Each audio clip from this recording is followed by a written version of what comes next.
আল্লাহ রাব্বুল আলামিন নারীদের জন্য হিজাব পর্দা ফরজ করেছেন। পর্দা যেন বাড়ির বাইরে গেলে পর্দা হইতে হবে, বাড়ির ভিতরে যদি নন মাহরাম থাকে, গায়ের মাহরাম থাকে, যারা মাহরাম নয়, তাহলে তাদের থেকে পর্দাটা আরো বেশি জরুরি। এই জন্য রাসূলুল্লাহ সাল্লাল্লাহু আলাইহি ওয়াসাল্লাম দেবরদের সম্পর্কে বলেছেন, ভাসুরদের সম্পর্কে বলেছেন, নারীদের আল হামু আল মউত, দেবর ভাসুরকে মরণের মতো ভয় করবে।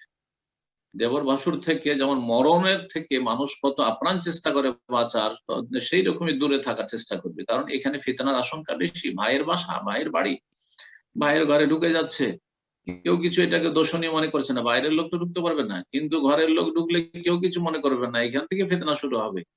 এইরকম আমাদের দেশে যেমন দেবরের ফিতনাটা বড় ফিতনা নারীদের জন্য, তেমনি শালিকার জন্য দুলাভাইয়ের ফিতনা, জি, বড় ফিতনা।